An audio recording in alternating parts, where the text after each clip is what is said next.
Welcome, sleepy soul. I'm your storyteller tonight, here to help you drift into deep, peaceful sleep. Before we begin, don't forget to like the video for more bedtime stories.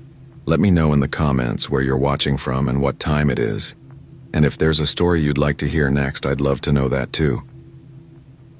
I never imagined my job would turn into something I'd carry with me like a scar. Something that would keep me awake in strange hotel rooms at 3 a.m., staring at the ceiling, hearing phantom echoes of voices from 35,000 feet. My name is Emily Carter, and I've been a flight attendant with Pacific Horizons Airlines for 11 years. I work mostly international routes, Los Angeles to Tokyo, Singapore, and occasionally Sydney. When people think of flight attendants, they picture smiling women pushing carts of soda and pretzels or posing in glossy ads about travel. The truth is, we're trained for almost everything: medical emergencies, fires, decompressions, even hijackings. We're guardians of 300 lives trapped in a metal tube 7 miles above the ocean.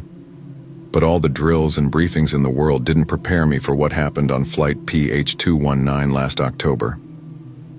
It was a routine overnight flight from Los Angeles to Osaka, 14 hours across the Pacific.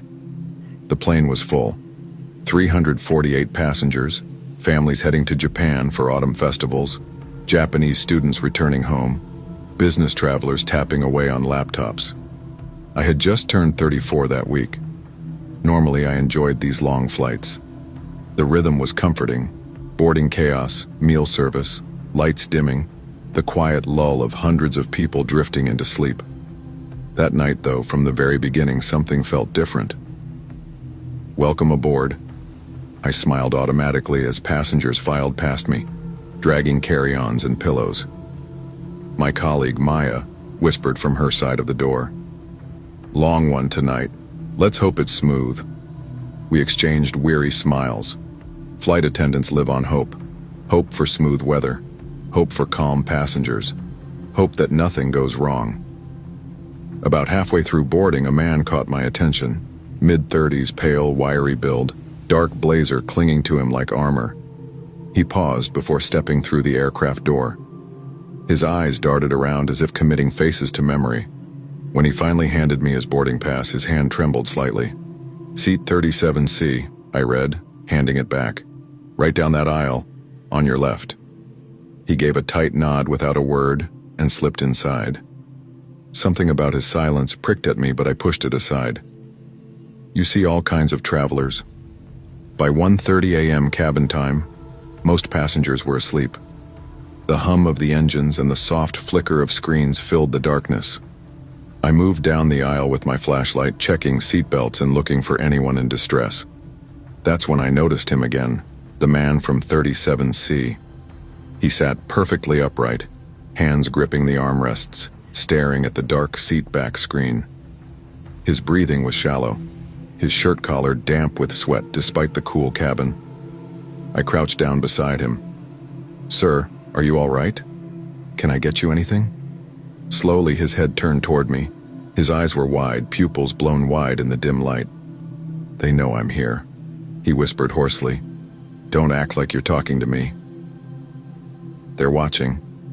I blinked, my training taking over. Paranoid delusions maybe, anxiety, or medication gone wrong. I kept my voice calm.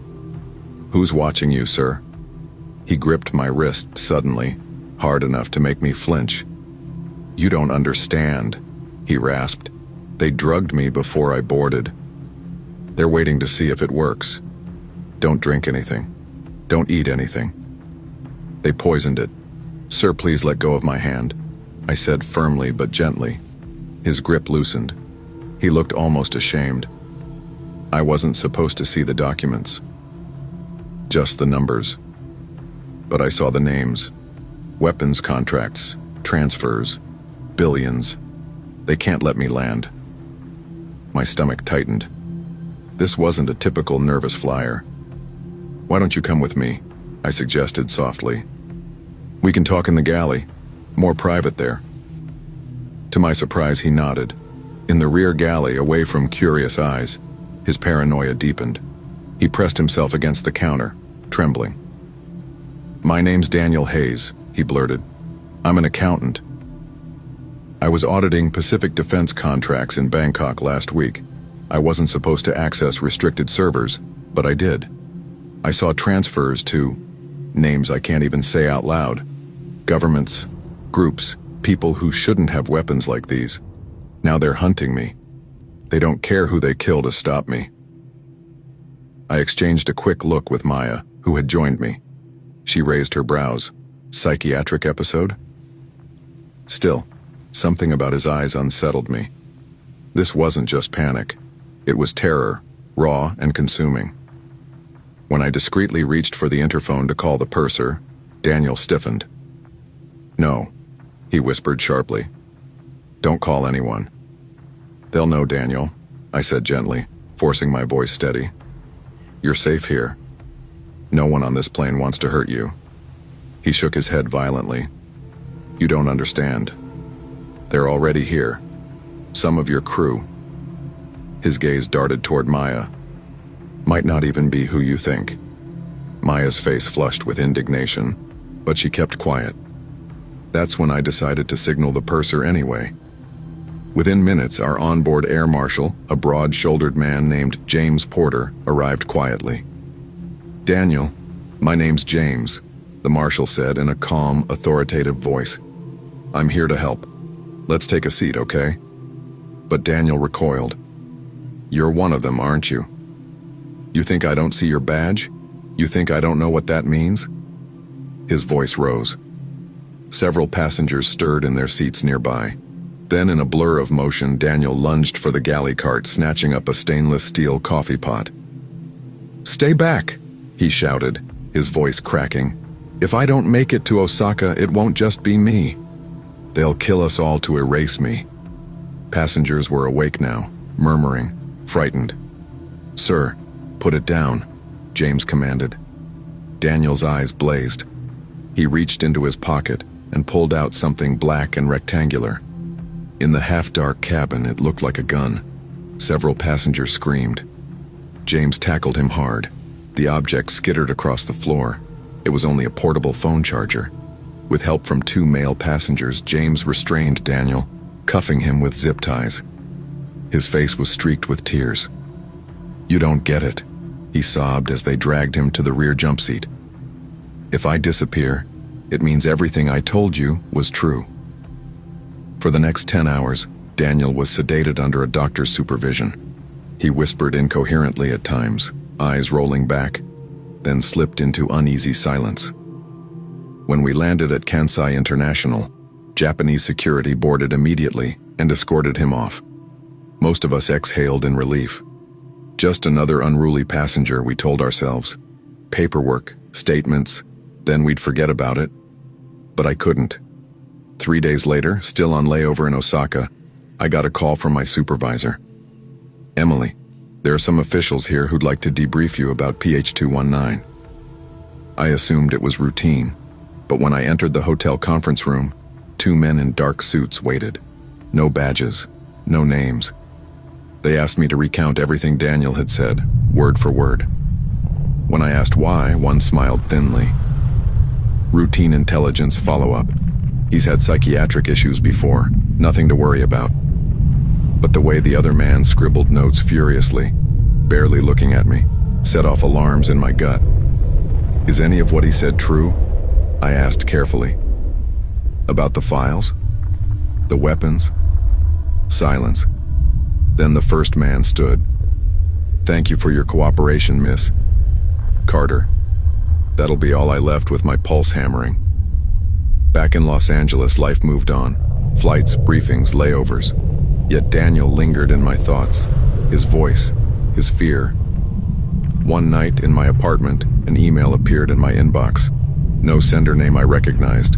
Subject line PH219. The body of the message read only, "They were listening. Be careful." I froze. My breath caught in my throat. I deleted it instantly. Changed my email address. Told myself it was just him somehow. Until a month later, during boarding on another Tokyo flight, I caught a glimpse of a news headline on a passenger's phone. "American accountant found dead in Bangkok. Apparent suicide." The photo beneath it showed Daniel Hayes. My stomach dropped.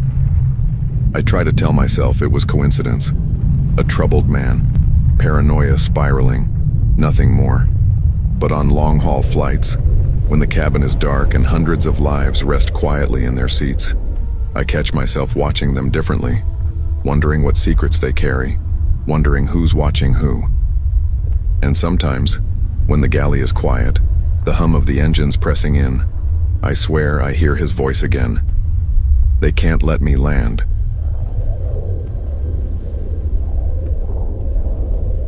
I've been a flight attendant for nearly 12 years, but sometimes I wonder if it's the job that chose me rather than the other way around.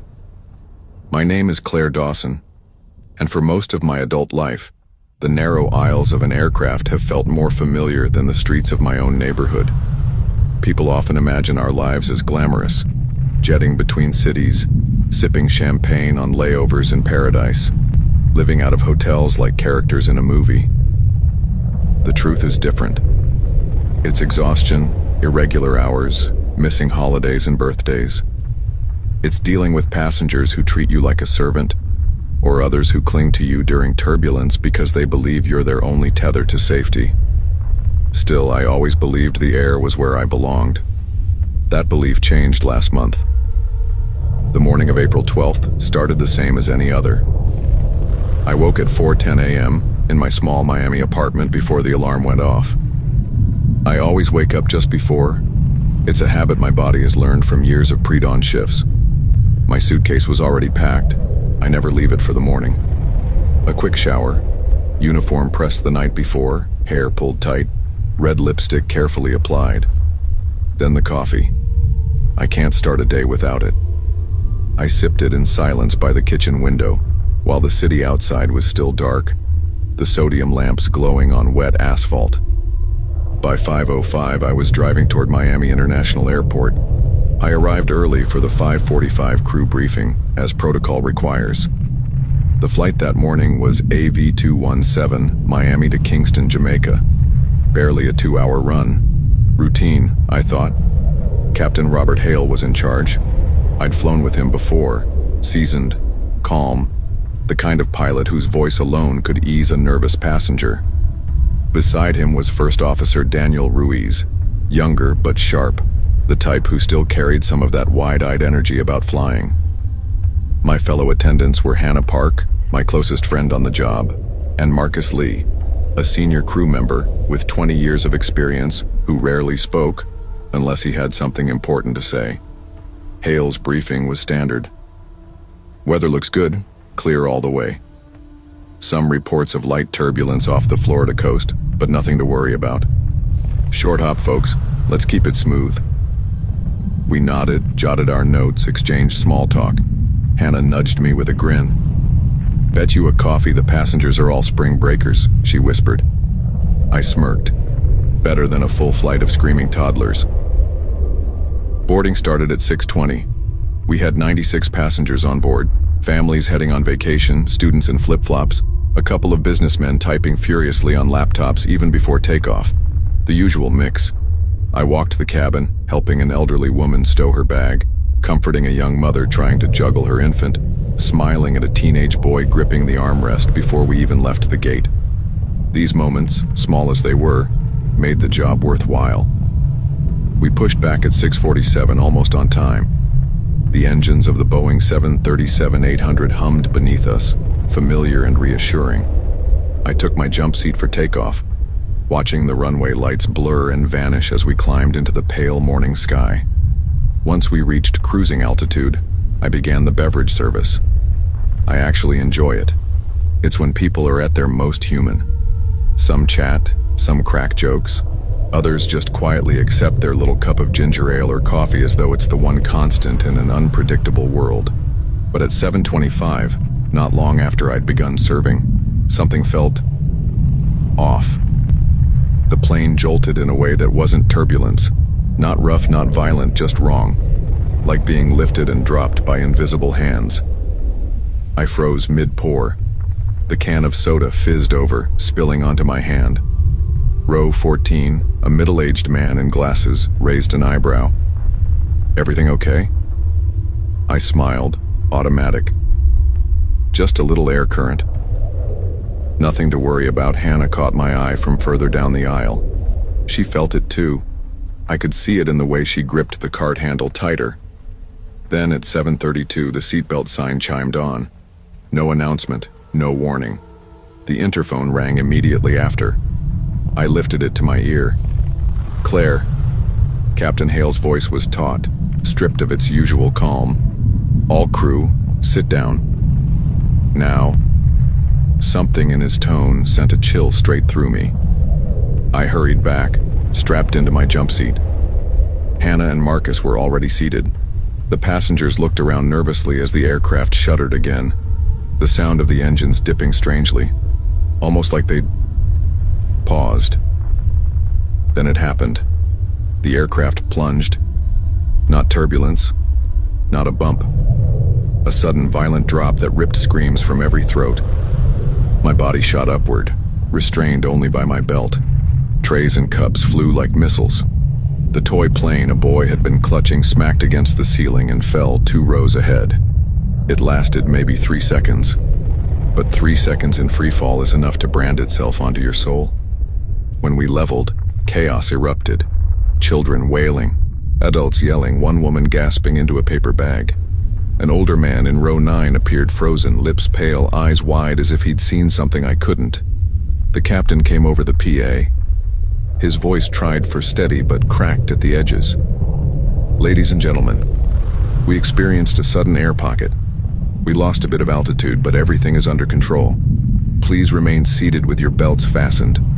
Lost a bit of altitude, I thought. That wasn't a bit. That was a fall. As soon as the sign went off, I rushed to help.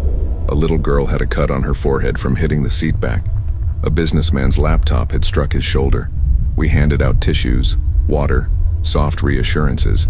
But when I glanced toward the cockpit, I froze. The door was open just a crack. I saw Hale and Ruiz bent over the instruments, faces pale, whispering urgently. Their hands moved quickly across panels. Hale looked back suddenly and caught my eyes. In a flash, the door shut. The rest of the flight passed in silence. Too quiet.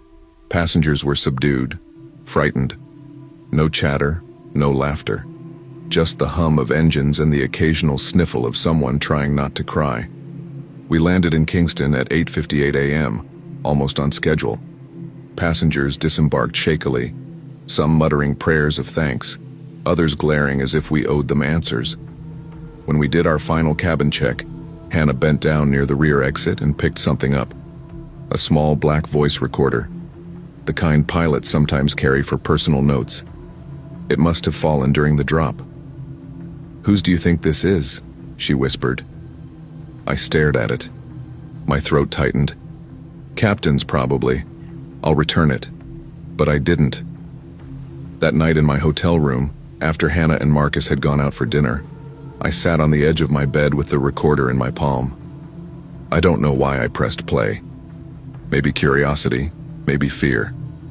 Hale's voice filled the room, calm, but strained. Personal log, Flight AV217, April 12th. Something happened today I can't explain. Instruments registered a drop of 620 feet in 3 seconds. Weather radar showed nothing. No turbulence, no updrafts. A TC reported no anomalies in our area. It felt external, as if something forced us down. A pause. Then, more quietly, for half a second before the drop, every instrument went dark. The cockpit went black. No power, no data, just silence. Then everything came back as if nothing happened. In 32 years of flying, I've never seen that. It wasn't natural. The recording ended with a click. I sat frozen, heart hammering. My reflection in the hotel mirror looked pale, foreign.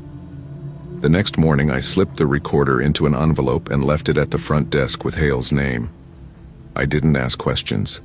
I didn't mention it to Hannah or Marcus. But ever since, when I'm strapped in during flights and we cross over open water, I can't stop thinking about that plunge, about the way the engines sounded like they had stopped, if only for a second, about how it felt like something unseen had grabbed us from above and decided, mercifully, to let go. I keep telling myself it was just weather, just an air pocket, just coincidence. But sometimes, alone in the dark before another pre-dawn shift, I wonder if the sky hides things we're not meant to understand, and whether next time we won't be let go at all.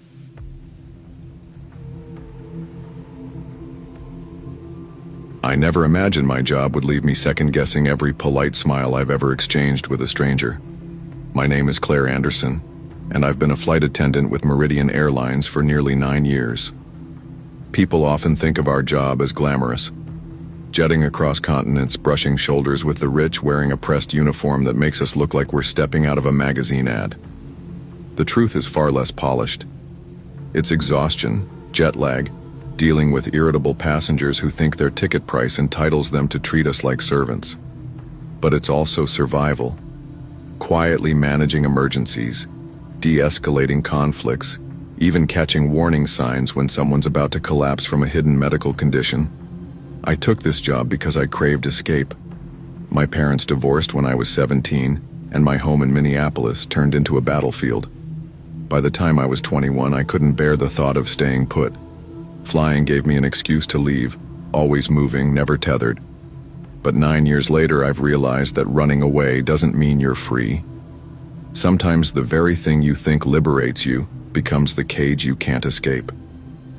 This story begins on Flight MA207, a 14-hour red-eye from Chicago to Doha last November. It was the kind of route that attracted diplomats, oil executives, celebrities, and people whose bank accounts gave them a sense of invincibility. I was working the first-class cabin that night, 12 private suites with sliding doors, each one worth more than most people's monthly salary. The crew met in briefing at 6:30 p.m. sharp. Our chief purser, Evelyn, went over the manifest, highlighting VIPs. "We've got Senator Halverson in 2C, she said, and a Qatari businessman in 1A who always travels with an assistant. Be discreet, no selfies, no chatter. And keep in mind our first-class passengers this evening are frequent flyers. They'll notice if you're not on point." I nodded along, tucking a strand of hair back into my bun. It was routine. At least that's what I thought. Boarding began at 7:15. The usual flow of suits, heels, and designer luggage passed through. Then he appeared. Suite 3A, passenger name on the manifest, Mr. Daniel Mercer. He looked to be in his mid-50s, tall, immaculately dressed in a tailored gray suit with cufflinks that glinted under the cabin lights. His presence was quiet but commanding, like someone used to entering rooms where everyone turned to notice. "Good evening, Mr. Mercer," I greeted with my practiced warmth. "Welcome aboard." He gave me a polite nod, his voice low. "Thank you, Claire." I froze for a fraction of a second. He had said my name without glancing at my badge. I told myself it was nothing. Maybe he'd overheard a colleague mention me. Still, something about the way he said it, like he'd been waiting to use it, made my skin prickle. The first hours of the flight were uneventful. Dinner service went smoothly. Champagne poured, trays cleared. I checked on Mercer a few times. He was reserved, answering my questions with short phrases. But his eyes, icy blue, studied me a moment too long whenever we spoke. Around midnight, I was restocking the galley when the service light above 3A pinged. I carried myself back, sliding open his suite door. "Yes, Mr. Mercer?" He was seated upright, laptop closed, a leather-bound notebook beside him. "Could I trouble you for a whiskey?" he asked, his tone calm but commanding. "Of course." "Any preference?" "Macallan. 18 if you've got it." I returned with the drink a few minutes later. When I set it down, I noticed his notebook lying open. For a heartbeat, I saw what looked like a printed photograph stapled to the page. My photograph, not from the flight, but from my employee ID. Beneath it, a few lines of handwritten notes. My throat tightened. "Anything else I can bring you?" I asked, keeping my voice steady. "No," he said, finally looking up. "That will be all, Claire." He closed the notebook. He hadn't glanced at my badge. I retreated to the galley, my chest pounding. I must have seen wrong, I told myself. It could have been anyone. A trick of the light. But deep down, I knew what I'd seen. An hour later, I went to check on Kevin, one of the attendants working business class. He was in the rear galley, speaking in a low voice. When I stepped in, he nearly jumped. Mr. Mercer was with him, leaning casually against the counter, sipping his whiskey. Their conversation cut off immediately. "Everything okay?" I asked. Kevin gave me a nervous smile. "Yeah, Mr. Mercer was just asking about our routes, curious how long we've been flying. He said he's writing a book about aviation." Mercer's lips curled into a faint smile. "I find people fascinating," he said, his eyes never leaving mine. I forced a polite nod and excused myself, but unease coiled in my stomach. By the 9th hour of the flight, exhaustion set in. The cabin was dark, passengers asleep. I walked the aisle quietly. When I passed 3A, his door was ajar. He was awake, flipping through his notebook again. And there it was, my photograph clear as day, held under the reading light. This time I couldn't convince myself I'd imagined it. My chest tightened so hard I thought I might faint. When I returned to the galley, Evelyn noticed my face. "You look pale. Everything okay?" I think a passenger has personal information about me," I whispered. She frowned. "Claire, don't jump to conclusions. Some of these people do background checks on everyone they deal with. It's probably nothing, but it didn't feel like nothing." Before landing, I watched Mercer methodically gather his things. He slid the notebook into a leather folder, then locked it in his briefcase with a digital code. His movements were precise, almost rehearsed. When we landed, he was among the first to leave. As he passed, he stopped just long enough to take my hand. "It was a pleasure meeting you, Claire," he said softly, his grip too firm, his hand too cold. "I hope to see you again soon." I smiled mechanically until he was gone. My heart was racing so violently I thought I might collapse. 2 weeks later, during our pre-flight briefing, security distributed a memo. Photographs of individuals under investigation for inappropriate crew engagement. My stomach dropped when I saw his face. Only his name wasn't Daniel Mercer. According to the memo, his identity was in question.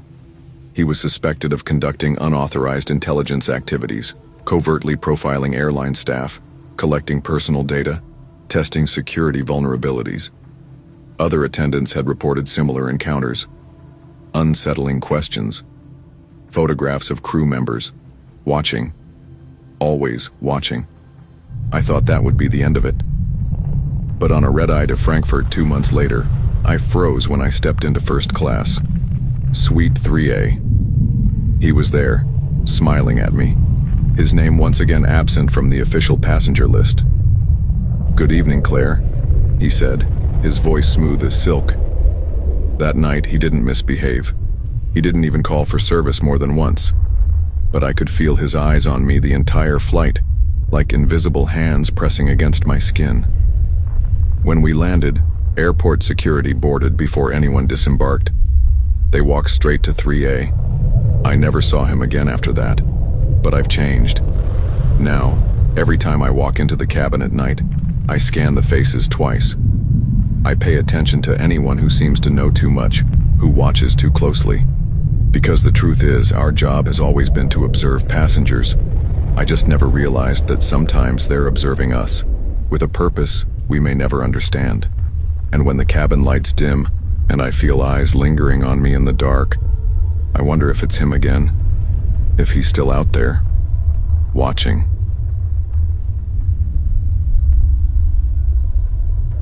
I never thought my first real job would change the way I saw the world. I was 24 when I became a flight attendant with Pacific Skies, a small but growing airline based out of Denver, Colorado. I'd always dreamed of working in the skies since I was a teenager. I was drawn to the idea of traveling, meeting people, and breaking away from the ordinary. I grew up in a small town called Loveland, about an hour north of Denver, where most people either worked in local shops, farming, or small offices. I wanted more. I wanted to see places beyond the mountains that framed my childhood.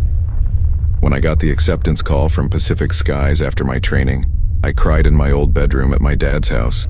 He hugged me, proud but nervous, warning me that life in the air could be unpredictable. My mom had passed away from breast cancer when I was 16, and since then it had just been me and my dad. He was the steady, cautious type, always reminding me to keep my head on straight whenever I talked about the excitement of the unknown. My base became Denver International Airport, and most of my routes were short domestic flights. Denver to Phoenix, Denver to Dallas, Denver to Salt Lake City, sometimes as far as Chicago. They weren't glamorous international flights, but I didn't care. I was flying, I was earning, and I had my own small apartment in Aurora, not far from the airport. My first few months felt like a blur of early alarms, crisp uniforms, dragging luggage, and learning how to smile even when I wanted to collapse from exhaustion. I'd quickly learned how passengers could be. Some kind, some rude, some invisible in their earbuds and laptops. My favorite moments were when I'd get to chat with passengers who were nervous flyers, calming them, or making kids laugh with little snack jokes. I told myself I'd been born for this job. And then I met him. It was during a routine afternoon flight from Denver to Portland. I remember it because the plane was unusually calm, barely half full.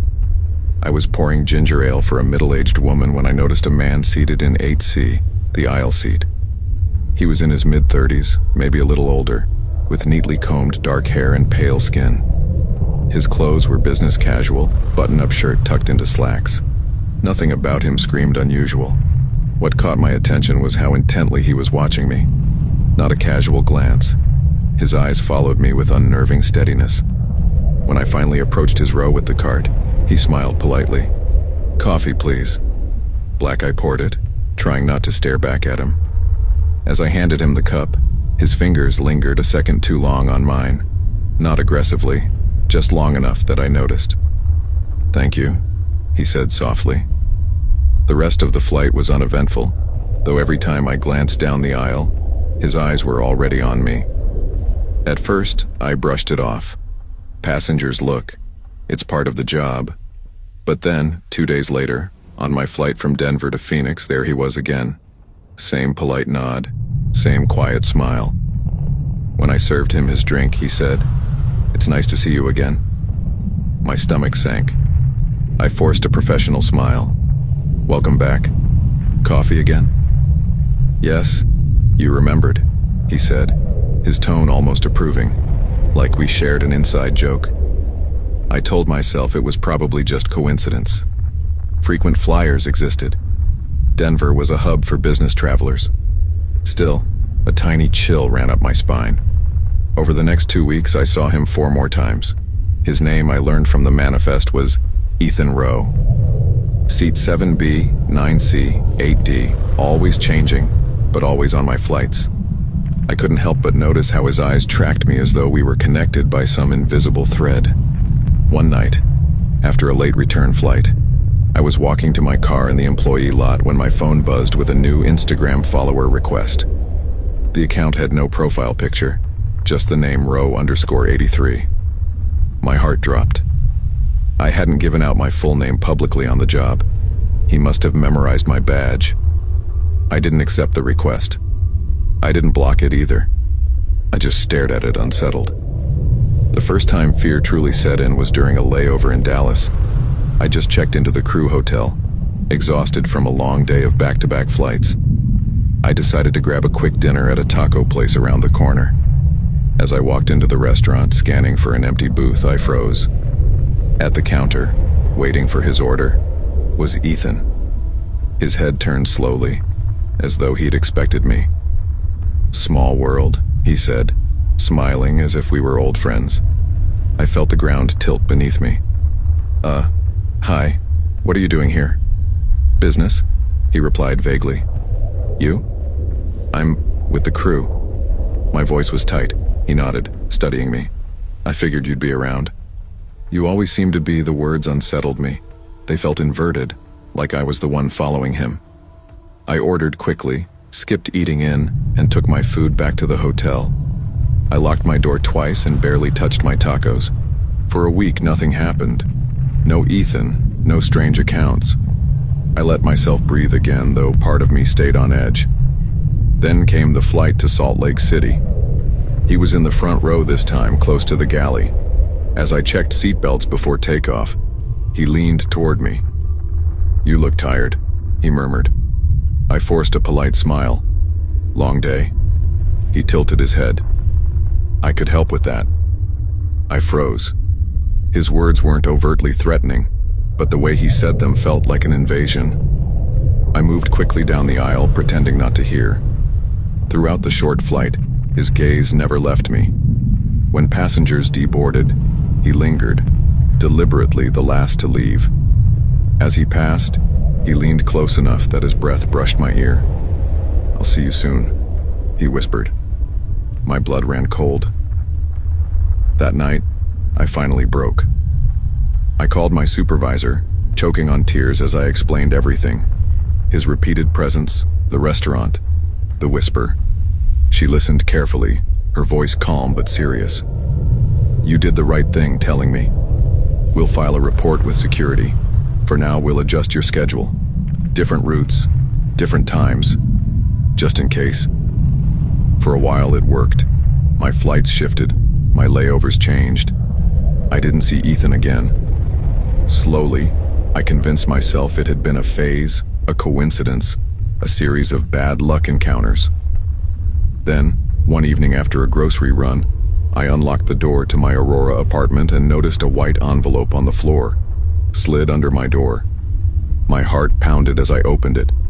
Inside was a single sheet of paper with typed words, "You shouldn't have told them." I dropped it, my hands trembling. My first thought was, he knows where I live. I called the police immediately. 2 officers arrived, took the note, and promised to review building security footage. Days later, they called back. The cameras had caught nothing. No clear face, no usable evidence. My apartment no longer felt like mine. I barely slept, every creak in the hallway sounding like a footstep. I eventually broke down and called my dad, sobbing. He wanted me to quit the job, move back home, but I couldn't. This was my career, my dream. I refused to let Ethan steal that from me. I moved apartments, further into Denver, in a complex with better security and cameras. The airline supported me with counseling and more schedule changes. And then, silence. No more notes. No Ethan on flights. No whispers. Months passed. Slowly, I let myself breathe again. I told myself maybe he'd moved on. Maybe my reporting him had scared him enough. But even now, 2 years later, whenever I walk through the airport terminal, I feel my stomach twist at the thought of seeing his face in the crowd. I check my locks 3 times before bed.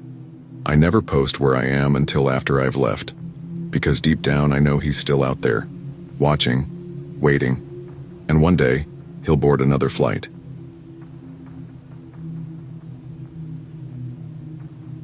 I never thought I'd be the kind of person to tell a story like this.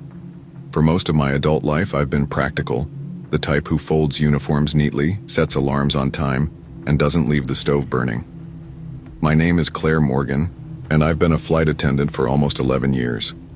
People assume the job is glamorous. Layovers in Paris, free champagne, laughing crews clicking heels through airport terminals. But most days, it's swollen ankles, delayed flights, rude passengers, and the hum of jet engines that stay in your ears even after you've gone home. Still, I loved it. Or at least I did. Until the night everything shifted. I was 24 when I applied to SkyWest Horizon, a mid-sized carrier that mostly handled domestic routes but occasionally sent crews overseas. I remember telling my father I wanted to be a flight attendant, and he frowned the way only he could. "Claire," he said, "you're going to be serving peanuts at 30,000 feet. You really want that?" I did. Not because of the peanuts, but because I grew up in Kansas City with a mother who collected travel magazines and a brother who joined the Navy. planes were my rebellion and my dream rolled into one. The idea of waking up in Boston one morning and Denver the next thrilled me. By my 30th birthday, I had flown hundreds of routes. I dealt with drunk passengers, medical emergencies, turbulence that threw people out of seats. I thought I had seen everything. Then came Flight 739. It was February 2019. A snowstorm had just rolled through Chicago, leaving O'Hare a mess of delays. My crew had been reassigned to an overnight flight from Chicago to Seattle, a run I usually liked. 3 of us worked the cabin, me, Aaron, and a younger guy named Luis, who was still new and a little too eager. Our captain, Mark Henderson, had the calm, no-nonsense voice that made passengers trust him. His first officer, Dan, was quiet but competent. The shift began like any other. Aaron and I stood at the boarding door, greeting passengers with tired smiles. People shuffled on, clutching coats and coffees, their breath still foggy from the cold. At first, nothing seemed unusual. But then she boarded. She was in her mid-30s, maybe younger, with long black hair that looked damp like she had just stepped out of a shower. Her skin was pale in a way that wasn't makeup. She didn't roll a suitcase or carry a bag, just a slim leather clutch. She handed me her boarding pass without speaking. "Good evening," I said, trying to catch her eyes. She didn't answer, just moved down the aisle toward first class. Aaron leaned close. "Seat 2A, she whispered, after glancing at the manifest. I nodded, and didn't think much more about it. Passengers can be rude, some are shy, some just want to get where they're going. But something about her silence unsettled me. Once we reached cruising altitude, things settled. The cabin dimmed, passengers reclined, and the familiar hum filled the air. I started drink service in coach while Aaron handled first class. Luis was stuck with trash duty. When I finally passed through the curtain into first, I glanced at 2A. The woman sat rigid, staring straight ahead. She hadn't reclined her seat or unfolded the blanket. Her hands rested on the armrests, fingers curled tight. "Would you like something to drink?" I asked softly. Her eyes flicked to mine. They were dark, almost too dark, with no reflection of the overhead lights. "Water," she said. Her voice was low, as though unused. I poured her a glass and set it on the tray table. She didn't touch it. Later, while I was collecting cups, I noticed the water still full, untouched. That was the first time I felt the chill. About 2 hours into the flight, turbulence hit. Nothing major, but enough to rattle trays and send a few passengers gripping armrests. Aaron and I strapped in at our jump seats near the galley. Across the aisle, I saw movement. The woman in 2A wasn't buckled. Instead, she was standing. Slowly, deliberately, she walked down the aisle, bare feet silent on the carpet. "Ma'am," I called over the bumps. "Please take your seat." She ignored me. Her head turned toward the cockpit door. Before I could unbuckle, Luis appeared, blocking her path. "Ma'am, you need to sit down now," he said firmly. She leaned close, her lips brushing his ear. I couldn't hear what she whispered, but I watched Luis's face drain of color. He froze for a moment, then spun around and rushed into the galley. I followed, grabbed his arm. "Luis, what did she say?" He shook his head violently. "Nothing. I can't repeat it." He wouldn't go back into first class for the rest of the flight. A half hour later, Captain Mark's voice came over the intercom, steady as ever. "Ladies and gentlemen, we're experiencing some minor turbulence, but nothing to worry about. Please remain seated after the announcement." My interphone buzzed. It was Mark. "Claire," he said. "You haven't noticed anything unusual, have you?" My stomach tightened. "Why do you ask?" "Because we just got a transmission." A woman's voice came through on the emergency frequency. She said only one word. "Run." I glanced at 2A. She was still staring forward, lips unmoving, water untouched. "Mark," I whispered. "I think it came from inside the plane." Silence. Then, "Stay alert." Lock the galley carts in front of the cockpit. Don't let anyone near the door. Hours stretched like years. Passengers dozed, turbulence eased, and still the woman never moved. When I checked again, her seatbelt light was off, but she hadn't reclined or blinked much. That detail gnawed at me. She hardly blinked at all. Near 4 a.m., just before descent, Erin returned from first class, pale. She spoke. Erin whispered. What did she say? Erin shook her head. She didn't say it to me. She was staring at a man across the aisle. She leaned forward, whispered in his ear. 10 seconds later, he rang his call button and told me he needed to get off the plane right now. We were at 30,000 feet. What did you tell him? That he had to wait. But his face, Claire, he looked like he'd seen death itself. I peeked through the curtain. The man sat rigid in 3C, sweating, gripping the seat so tight his knuckles were white. And the woman in 2A? She was finally smiling. We descended into Seattle under a sky still black with night. The city lights glittered beneath us, but I could hardly look. My entire focus was on 2A. She sat calmly, still without luggage, still without touching the water. After we landed and taxied to the gate, passengers stood stretching, yawning, but she didn't move. Everyone disembarked. Still, she sat. Ma'am, I said finally, standing over her. We've arrived. You need to exit the aircraft slowly. She turned her head toward me. Her eyes locked on mine, wide, unblinking. She leaned forward, close enough that I could feel her cold breath on my cheek. Come down to the field, she whispered. I froze. Every nerve screamed to run. Erin touched my arm from behind.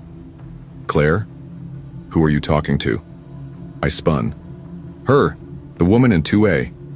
But when I looked back, the seat was empty. Security combed the plane. No trace, no record of her boarding pass in the system. Seat 2A had been unassigned on the manifest. Luis refused to work another flight for a month. The man in 3C filed a complaint saying something unnatural had been on board, but corporate buried it fast. I tried to sleep in my hotel that morning, but every time I closed my eyes, I heard her voice. Come down to the field. Even now, years later, I sometimes wake in the middle of the night certain I'll see her standing at the foot of my bed barefoot, dress fluttering as though some invisible turbulence still carries her forward.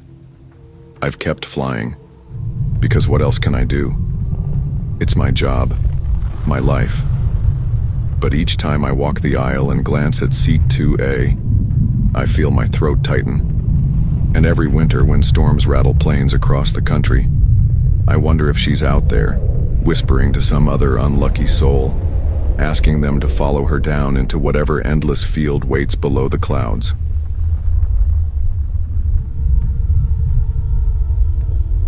I never thought I'd end up working in the skies. If you had told me 20 years ago that I'd be a flight attendant, I would have laughed. I was 21 then, living in Cleveland, juggling college courses and a part-time cafe job. My dream back then was to open a bakery. Life had other plans. My mom got sick, pancreatic cancer, and I had to put everything on hold to help her. After she passed, the house felt empty. I needed to leave. A cousin who worked for an airline told me they were hiring. You'd be good at it, she said. You're patient, and you know how to smile even when you're tired. So I applied, went through weeks of training, and by 24, I was in uniform. The first years were rough. Jet lag, homesickness, passengers who saw me as furniture, but there were also moments that made it worth it. The little girl who drew me a crayon picture of the clouds, the soldier who whispered thanks when I slipped him an extra snack box, the elderly couple who held hands across the aisle the entire red-eye. Now, at 41, I'd been with Skyway Airlines almost 2 decades. The job felt like a second skin. The routines were automatic. Check galley stock, brief with the crew, memorize the passenger manifest. I had worked every type of route, short domestic hops, 12-hour international hauls, even medical charters. I thought I had seen it all, until last winter. That night still haunts me. It was December 14th. We were flying Flight 729, an overnight run from Denver to Boston. 6 hours. Nothing unusual. I had drawn mid-cabin duty, which I didn't mind. It meant I had my hand in both business class service and economy support. The crew was good. Sandra, our lead, had 30 years of experience and a voice that could silence any unruly passenger. Javier the Jr. was only 23, still bright-eyed, still believing every flight was an adventure. I liked his optimism. The boarding gate was quiet that night. Most passengers were business travelers, a few students heading home for the holidays, and a sprinkling of tired families. I leaned against the wall with Sandra as we watched the stream of people file in. "You doing anything for Christmas?" she asked. "Just seeing my brother in Boston," I said, keeping it simple. She nodded. "That's the way." "I hate the fuss," Javier bounced up. "Guys, did you see that blizzard forecast for the Northeast?" "Supposed to hit tomorrow," Sandra rolled her eyes. "We'll be on the ground by then." "Stop worrying," I smiled, but something about the word blizzard stuck in my head. We began pre-boarding. Wheelchair passengers, families with children. I helped an older man settle into 12C, stowed his cane. He smiled. "You all work too hard," he said. "Just part of the job," I replied, adjusting his blanket. The rest of the passengers trickled in. I watched them the way flight attendants are trained to, scanning body language, looking for red flags. A man muttering too loudly, a woman staggering as if drunk, a teenager hiding something bulky under a hoodie. That night, everyone seemed ordinary, except for one. He came on late, almost last. No bag, no jacket, just a dark sweater, plain slacks, and shoes that looked scuffed to the sole. He walked quickly down the aisle, eyes fixed forward. No ticket glance, no hesitation. He slipped into seat 22A, the window. I frowned. The manifest I had memorized earlier showed 22A as unassigned. 22B and 22C, yes, a mother and her teenage daughter. But 22A was supposed to be empty. "Sir?" I asked gently, leaning toward him. "Can I see your boarding pass?" He didn't move, didn't blink. I thought maybe he had earbuds in, so I spoke louder. "Sir?" "Nothing." Sandra noticed and walked back. "Problem?" "Passenger in 22A, I said quietly. "But I thought that seat was open." She glanced down at her tablet. "It is." She leaned closer to him. "Sir, can you show me your ticket?" Still no reaction. The mother in 22B looked uneasy. "Is he okay?" Sandra straightened. "Ma'am, everything's fine." Then to me, "We'll sort it after takeoff." Let it go for now, I hesitated but obeyed. Sometimes manifests were wrong. Maybe he was a last-minute standby. Still, something in the set of his shoulders, too stiff, too square, unsettled me. We took off at 11:45 p.m. The climb was smooth. Lights dimmed. Most passengers settled in quickly. Sandra and Javier rolled out the cart for drinks. I followed behind, handing out napkins, smiling, making small talk. When we reached row 22, I stopped. The mother ordered ginger ale. The daughter wanted apple juice. I turned to the window seat. "And for you, sir?" He stared straight ahead, face in shadow. "Sir?" Sandra leaned in again. "If you'd like something, please let us know." Silence. We moved on. I felt the prickling at the base of my neck. A flight attendant's instinct. Something isn't right. Around 2 a.m., most of the cabin slept. I walked the aisle quietly, checking seatbelts, blankets, overhead bins. When I passed row 22, my stomach tightened. The man was leaning closer to the window now, but his reflection in the glass, it didn't line up. His head turned slightly in the glass, while the real head in the seat stayed still. I froze. Maybe it was the angle, maybe I was tired. I forced myself to keep walking. Back in the galley, Javier yawned. "Dead flight, huh?" "Everyone's out cold." "Not everyone," I muttered. Sandra noticed my tone. "What's wrong?" 22A. He hasn't said a word, no bag, no ticket. Are you sure he's on the manifest? She checked again. Her frown deepened. He's not. That seat is empty in the system. Then who the hell is sitting there? Sandra shook her head. Keep eyes on him. But don't spook the other passengers. At 3:30, the daughter from 22C came to the galley, pale and trembling. Excuse me? The man by the window. He keeps leaning toward my mom while she sleeps. Just staring. Javier and I exchanged a look. I'll handle it, I said. I walked briskly down the aisle. When I reached row 22, the seat was empty. No man, no sweater, no shoes, just the sealed water bottle we had placed earlier untouched on the tray. The mother stirred awake. Where'd he go? My throat tightened. Restroom, maybe. But I had been in the aisle 10 minutes straight. No one had passed me. I checked the lavatories, empty. I checked the overhead bins, nothing. I checked the back rows, no sign. When I returned, 22A was occupied again. He sat there, hands folded, eyes fixed downward. By dawn, nerves frayed. Sandra pulled me aside. We can't risk panic. Just monitor until landing. We'll report it to security at Logan. The rest of the flight dragged like a nightmare. Every time I glanced at 22A, he was there, still, silent. When we touched down in Boston, passengers stood, stretched, gathered bags. The mother and daughter hurried off. I stayed back, watching. But when the aisle cleared, 22A was empty again. The seatbelt was buckled neatly across the cushion. I pressed my hand to the fabric. It was cold. Security swept the plane. No trace of him. Gate logs showed no extra boarding pass, no standby, no error. Sandra filed an incident report. I gave my statement. Javier refused to talk, his face chalk white. The next day, my supervisor called me into her office. Do you know, she said slowly, that seat 22A has a history? 3 years ago on this same route, a passenger died of a heart attack mid-flight. He was wearing a dark sweater, traveling alone. No baggage. I sat in silence, hands trembling. That night in my hotel room, I pulled out my phone. During boarding, I had snapped a photo of the cabin to send my brother, proof of another long night at work. Row 22 glowed on the screen, 22B and 22C. But the window seat was empty. I could still feel the brush of that cold sleeve against my arm, still hear the daughter's whisper. He keeps staring at my mom. And I knew, deep in my chest, that some passengers never leave the skies.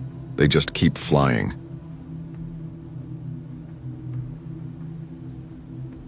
The passenger who shouldn't have been there. I never thought being a flight attendant would become the source of my worst nightmares. People think our job is glamorous, traveling around the world, exploring cities, free flights. In reality, it's exhausting.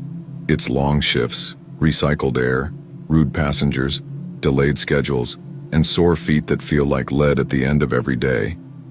I'm 27, and my name is Elena Rivera. I work for Northwest Skyways, a mid-size airline based out of Portland, Oregon.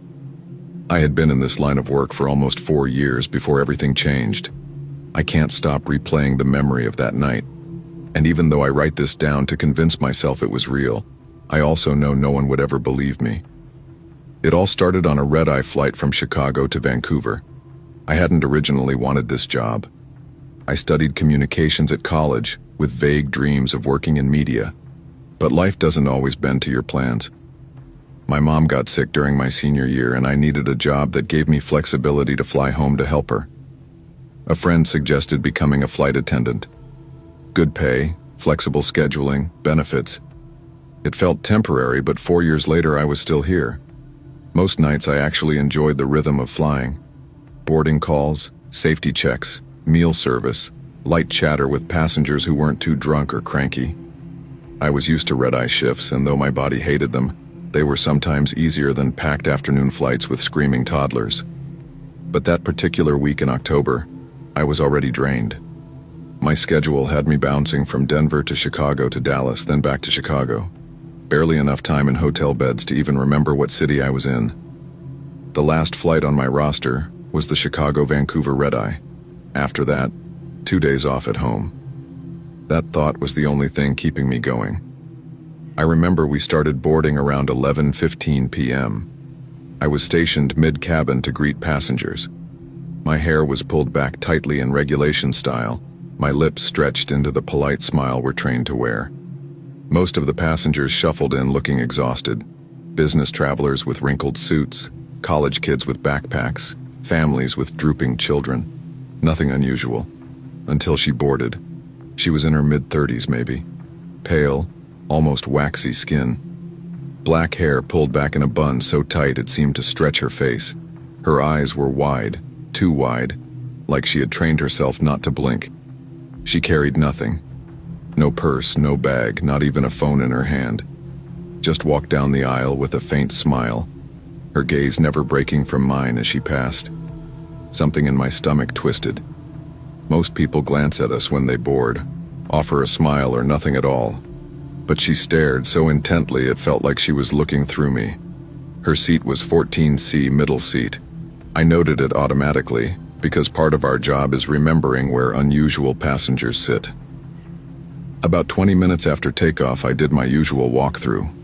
Most passengers were settling in. Lights were dimmed, headphones on, blankets pulled up. When I passed row 14, the woman was sitting perfectly upright. Her hands were folded neatly on her lap. Her head turned slowly toward me when I walked by.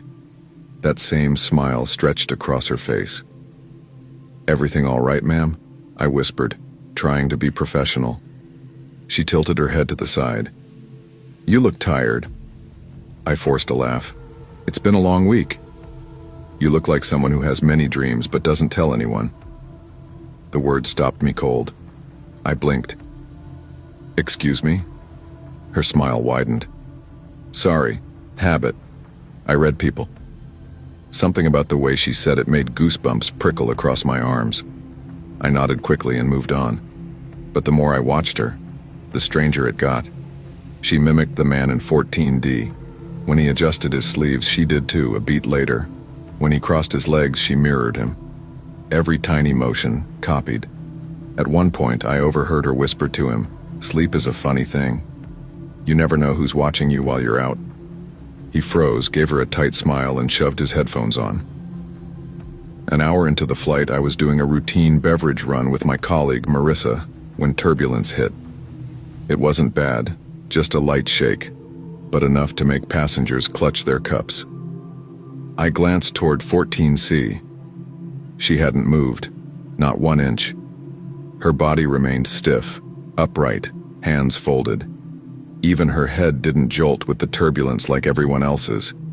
She just stared forward with that frozen smile. When I made eye contact, she whispered something I'll never forget. "You shouldn't ignore me." My stomach dropped. I forced myself to look away, pushing the cart forward. The rest of the flight went by in a haze of unease. Passengers dozed. Marissa and I sat in the galley, whispering about how weird that woman was.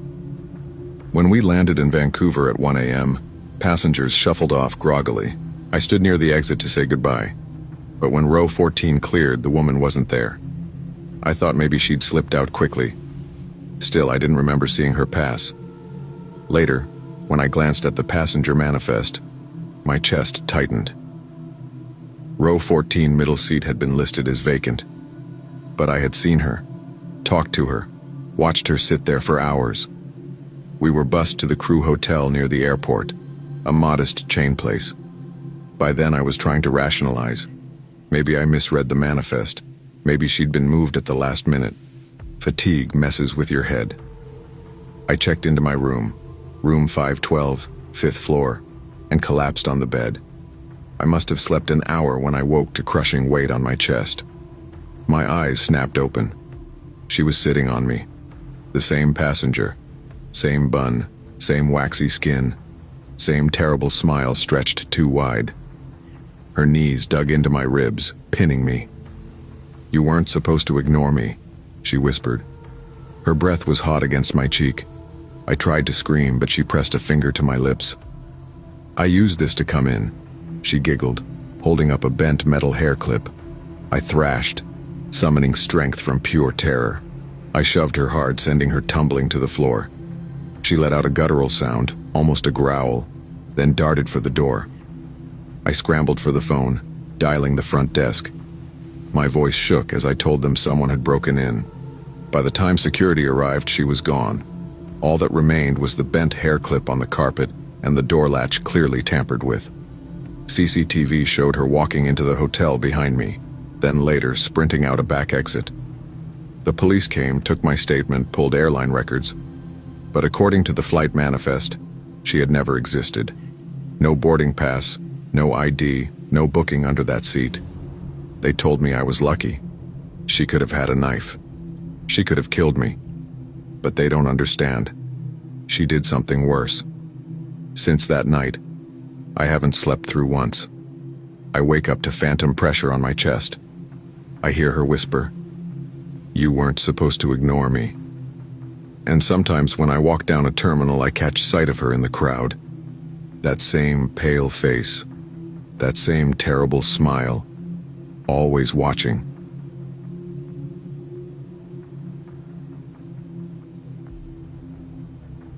I never thought the job that once felt like a dream would nearly cost me my sanity and almost someone else's child. My name is Amelia Grant. I'm 32, and I've been a flight attendant with Pacific Skies Airways for a little over 7 years. When people hear that, they usually imagine glamour, exotic destinations, hotel lounges, and a crisp uniform with a painted smile. But the truth is, working as cabin crew is nothing like the glossy magazine photos.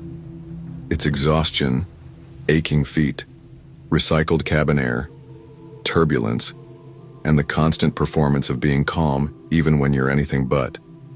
I didn't join this job for glamour, I joined out of desperation. After college, I was buried in debt, working 2 part-time jobs that barely covered rent in Phoenix. My father had passed from a heart attack when I was 24, and my mother's medical bills were stacking higher than I could pay.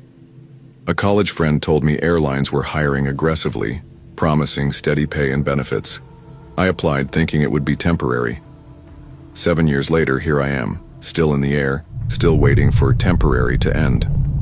But last week, on a flight from Delhi to Sydney, something happened that I can't shake. Something that reminds me every day how fragile trust is at 30,000 feet in the air. I was part of a 4-person crew for Flight 217, a long haul with a stopover in Kuala Lumpur.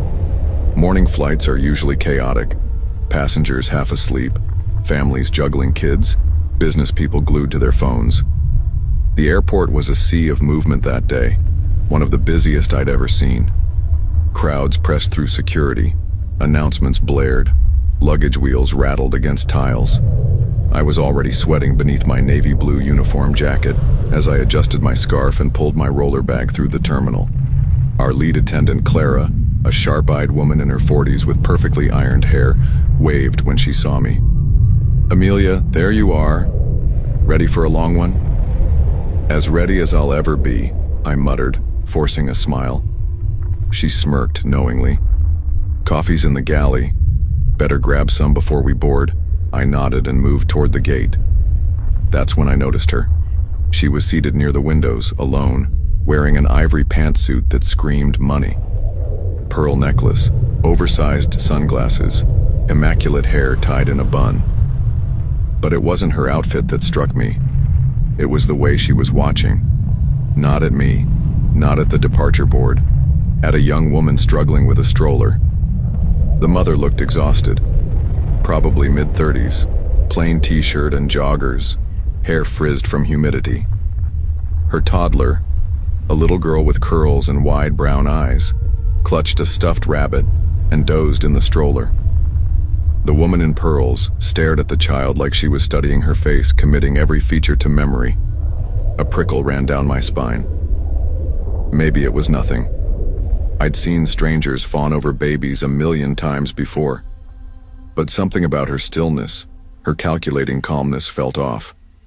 "Amelia," Clara called, snapping me out of it. I turned and hurried back to the gate, pushing the image aside. Takeoff went smoothly enough. We moved through the cabin with practiced efficiency, stowing luggage, fastening belts, demonstrating oxygen masks. I tried to focus, but my eyes kept flicking back toward that same woman, seat 14A, and a few rows behind her, the young mother with the stroller now folded above, baby curled into her lap. During drink service, I stopped at 14A. "Good morning, ma'am. Anything to drink?" She lowered her sunglasses, revealing cold blue eyes. Sparkling water. Room temperature. Of course. I smiled, but inside something twisted. Those eyes weren't admiring. They were assessing. As I handed her the bottle, I noticed she didn't thank me. She just glanced past me, at the toddler 2 rows down, who was fussing in her mother's arms. Halfway into the flight, the seatbelt sign turned off. Passengers shuffled toward the lavatories. I was collecting trays when I noticed the mother standing in the aisle, stroller folded, baby fidgeting. "Could you watch the stroller for just a moment?" she asked me softly. "I need to take her to the restroom." I nodded. "Of course. Take your time." She disappeared inside, toddler balanced on her hip. I parked the stroller neatly near the wall. That's when I saw movement out of the corner of my eye. 14A stood up, calm, graceful, like she had all the time in the world. She strolled casually down the aisle, eyes locked on the unattended stroller. My chest tightened. I stepped forward quickly. "Ma'am, can I help you with something?" She looked at me, expression perfectly neutral. "Oh," she said lightly. "I thought this was blocking the aisle. Just wanted to move it aside." Her hand lingered on the stroller's handle a beat too long. "That's okay," I replied firmly, sliding it closer to me. "I've got it covered." Her lips curved into the faintest smile, but her eyes, they never left mine. Something was wrong. Minutes later, the mother exited the restroom with her toddler, who was fussing and reaching for her toy. I handed the stroller back with a polite smile, but inside, unease crawled under my skin. As she buckled her daughter in, I heard a voice, smooth, confident. "She's such a beautiful child." The woman from 14A stood a few feet away, leaning casually against a seat. The mother glanced up, wary. Thank you. How old is she?" The woman pressed. 2, the mother answered shortly, adjusting the blanket. "Lovely age," the woman said, her tone just a bit too intent. "They're so impressionable." I stepped closer, my professional smile fixed. "Ma'am, please return to your seat while the aisle is occupied." She looked at me again, sunglasses back in place now, and gave the faintest nod before gliding back to 14A. But I could feel it. Her attention hadn't shifted. Hours later, during our descent into Kuala Lumpur for the stopover, chaos broke out. The toddler had started crying, fussing in her stroller. The mother leaned down, whispering to soothe her. Passengers were gathering bags, the usual end-of-flight shuffle. Suddenly I heard shouting, "Let go of my child!" I spun around. My stomach dropped. The woman from 14A had unbuckled the toddler and was lifting her out of the stroller. The mother clung to the child's arm, pulling her back, panic flooding her voice. "This is my daughter. What are you doing?" The woman's voice was calm, steady, terrifying. "You're mistaken. She's mine. She belongs with me." Gasps rippled through the cabin. A man muttered, "Oh God, a custody battle." Passengers hesitated, unsure who to believe, the polished, composed woman or the frantic, disheveled mother. I didn't hesitate. "Ma'am, put the child down immediately," I barked, stepping between them. "Now." The woman's calm facade faltered for a split second. She shoved the stroller toward the mother, catching her off balance, then darted down the aisle. "Stop her," I screamed. 2 male passengers lunged, blocking her path. She twisted, nearly slipping past, but Clara grabbed her arm with surprising strength. Together, we restrained her until ground security stormed on board. The police came. They checked passports, documents, CCTV from the airport. Everything confirmed the truth. The toddler was the mother's. The woman in pearls had no connection. Worse, she had a history. Multiple reports of attempted abductions in different airports. Always wealthy looking. Always calm. Always targeting exhausted parents. She knew how to manipulate perception. She knew how to weaponize class. The mother sobbed into her daughter's hair as officers led the woman away in handcuffs. I stood there trembling, my uniform soaked with sweat. I'd seen medical emergencies, turbulence, even a fire alarm once at 20,000 feet. But nothing compared to the cold horror of realizing how close a child had come to vanishing forever, right in front of me, while a plane full of people hesitated, blinded by appearances. That night in the hotel, I couldn't sleep. I replayed every detail, the woman's stare in the terminal, her hand lingering on the stroller, her voice dripping false calm. I thought about the crowd, how quick they were to doubt the mother, how easily they leaned toward the one who looked polished, rich, composed. And I thought about the little girl's cry, reaching out desperate for the only person who truly mattered. Sometimes horror isn't turbulence or hijackings or fiery crashes. Sometimes it's pearls and perfume. Sometimes it's how easily people believe the mask of calm wealth over the raw panic of a mother. I'll never forget that flight. And I'll never again assume danger has a certain look, because evil can sit quietly in 14A, smiling behind designer sunglasses.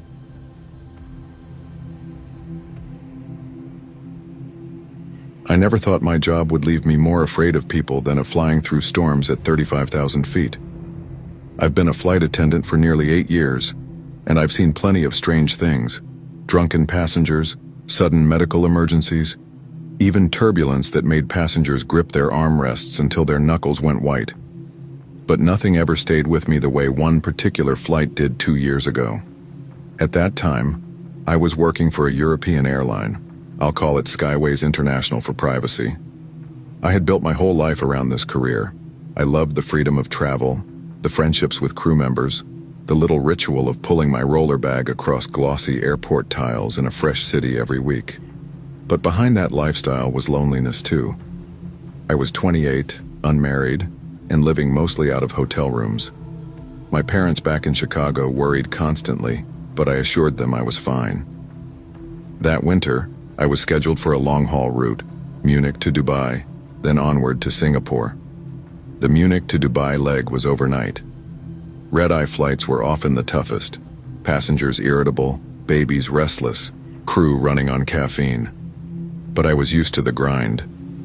What I wasn't used to, though, was the sense of dread that crept in the moment I stepped onto that particular aircraft. The boarding gate was unusually empty. Normally, late-night flights buzzed with chatter, but that night it felt like everyone was whispering. People avoided eye contact. My fellow crew members were just as tense.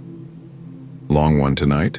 murmured Clara, another attendant, as she adjusted her scarf. She was usually cheerful, but her face looked pale. "Yeah," I sighed. "Hopefully everyone sleeps through it." When passengers began boarding, one man stood out. He was tall, gaunt, and moved with a strange stiffness, as though his limbs didn't quite belong to him. His clothes were too big, his eyes sunken. He had no carry-on, no jacket, not even a phone in his hand. Just a boarding pass. I smiled politely and gestured toward his seat. "Good evening, sir. 18A is just down this way." He didn't answer. He just stared at me with a half smile that never touched his eyes. Then, without a word, he walked past and sat down. My skin prickled. I brushed it off. Passengers came in all types. But something about the way he kept looking at me unsettled me more than I wanted to admit. Hours later, the cabin was dark. Most passengers had dozed off under blankets. The steady drone of engines filled the silence. I walked down the aisle with a tray of water bottles for anyone still awake. When I reached row 18, my chest tightened. The man was sitting upright, wide awake, staring straight ahead. He hadn't touched the meal we served earlier, and he hadn't moved an inch. "Would you like some water?" I asked softly, trying to sound professional. Slowly, he turned his head toward me. His smile widened, showing teeth that looked strangely uneven as though some were filed down. "I don't drink water," he said, his voice hoarse, almost like a growl. I froze for a second, then nodded and continued down the aisle. Inside, though, my stomach churned. His words weren't strange in themselves, but the way he said them, the tone, the intensity, made me feel like he was mocking me. When I returned to the galley, Clara raised an eyebrow. "You okay?" "You look like you saw a ghost. Row 18, I whispered. "That guy? He's off. Gives me the creeps." She peeked down the aisle discreetly, then shuddered. "Yeah, I see what you mean. Don't let him get to you." But he did get to me. Every time I walked past, I felt his eyes on me, even when I didn't look. At one point, as I leaned to check a passenger's seatbelt, I glanced sideways and caught him staring directly at me. Not blinking, just smiling. About 3 hours into the flight, turbulence shook the cabin. Seatbelt signs lit up. Crew strapped in where we could. Passengers stirred, some nervous. I buckled myself into a jump seat near row 18. That's when I noticed something terrifying. The man wasn't buckled. He was standing, in turbulence. Slowly, he walked down the aisle toward me. "Sir," I said firmly, raising my voice over the rattling cabin. "You need to return to your seat immediately." He stopped in front of me. His face leaned inches from mine. I could smell something foul on his breath, like rotten meat. "Why don't you sit down with me instead?" he whispered. My heart skipped. I unbuckled quickly and stood, blocking him from moving further. "Sir, you must return to your seat now." Other passengers were watching. Tension crackled. For a moment, I thought he might lash out. Then, just as suddenly, he laughed, a hollow, chilling laugh, and slinked back to his row. My hands trembled. Clara rushed over once the turbulence eased. "What happened?" I explained, voice shaking. Her eyes widened. "We should tell the captain." We did. The captain radioed ahead, requesting security at Dubai. But there were still 4 long hours before landing. The man grew stranger as the flight went on. He muttered to himself, rocked back and forth, and scratched at his own arms until they bled. Passengers nearby whispered nervously, some calling us over in concern. "Is he dangerous?" a woman asked me in a hushed tone. I forced a smile. "Everything is under control, ma'am." But inside, I knew nothing was under control. At one point, when I bent to pick up a trash bag from the aisle, he whispered something so quietly I almost thought I imagined it. "You won't make it back home." I froze. My throat went dry. "What did you say?" He just smiled again, eyes gleaming in the dim cabin light. When we landed, relief washed over me. Security officers boarded quickly, surrounding the man's seat. But here's the strangest part. He was gone. The seat was empty. No one had seen him disembark. No one saw him move. His boarding pass had been scanned at departure, but no record existed of him arriving. Even the manifest showed his name, but nothing matched when cross-checked with passports. Clara and I stared at the empty seat, chills running down our spines. The captain tried to downplay it. Sometimes records glitch. Maybe he walked off quickly before security came. But I knew better. I knew I had looked into his eyes. I had smelled his breath. I had heard his voice whisper my fate. For days after, I couldn't sleep. I kept replaying the flight in my head, that empty seat, that mocking smile. My friends told me maybe he was just a disturbed passenger who slipped past unnoticed. But deep down, I don't think he was ever really supposed to be there.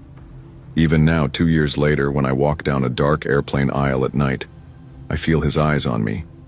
And sometimes, when turbulence shakes the cabin, I swear I hear that same raspy voice whispering in my ear, "You won't make it back home."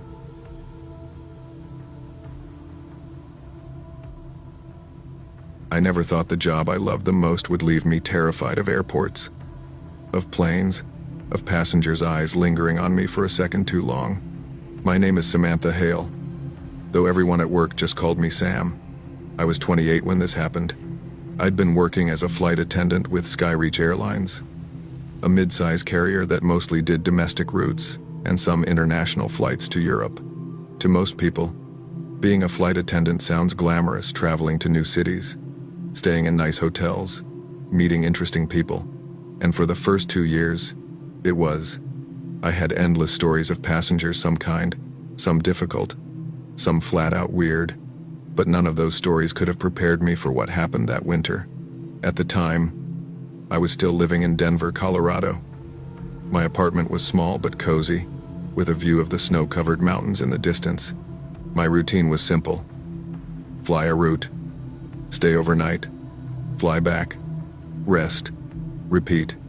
I had coworkers I loved, like Jenna, my roommate during layovers, and Marcus, who had a sarcastic wit that kept us sane on 14-hour shifts.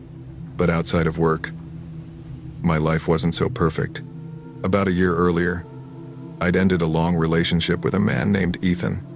He wasn't violent at first, just controlling, always needing to know where I was, who I talked to, what hotel I was in.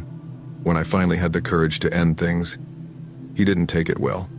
The calls, the messages, the uninvited appearances at my apartment.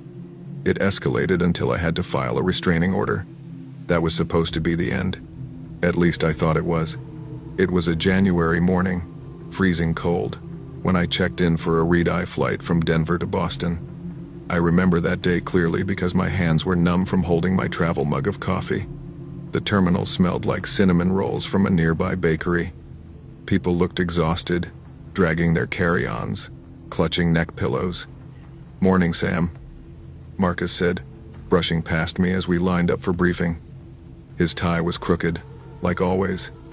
"Morning," I muttered, yawning. Inside the crew lounge, we went through the usual rundown with the captain: weather conditions, expected turbulence, emergency procedures. Nothing unusual. It felt like just another flight. By the time we boarded, the cabin was half asleep. Businessmen in suits tapping on laptops, college kids with headphones, an elderly couple holding hands. Nothing stood out until he got on. Row 17. Seat A. I almost didn't notice him at first. A tan coat, hood pulled up, a small bouquet of gas station roses clutched in one hand. His eyes met mine, and my stomach dropped. It was Ethan. I froze. For a second, I thought I was imagining it. He wasn't supposed to be here. He wasn't supposed to know my schedule, let alone board a flight I was working. But when he sat down, when he pulled the hood back and smirked, I knew it was real. "You look beautiful, Sam," he said quietly as I walked past, his voice like poison dripping in my ear. My hands shook as I pushed the beverage cart down the aisle later. Jenna noticed immediately. "You okay?" she whispered, touching my arm. I forced a smile. "Yeah, just tired." But my heart was racing. When I reached his row, he didn't ask for a drink. He just stared at me, eyes sharp, unblinking. "You never gave me a chance to explain," he murmured. "Sir," I said coldly, keeping my professional tone. "If you need something, let me know. Otherwise, I need to continue service." His lips curled into a smile. "Don't make this harder than it has to be." I gripped the cart tighter and moved on. The hours crawled by. Passengers slept. The cabin lights dimmed. The engines hummed steadily. But I couldn't relax. I kept glancing toward row 17. Sometimes he was watching me. Sometimes he was scribbling in a small notebook. At one point, I found a folded napkin tucked into the galley where only crew were allowed.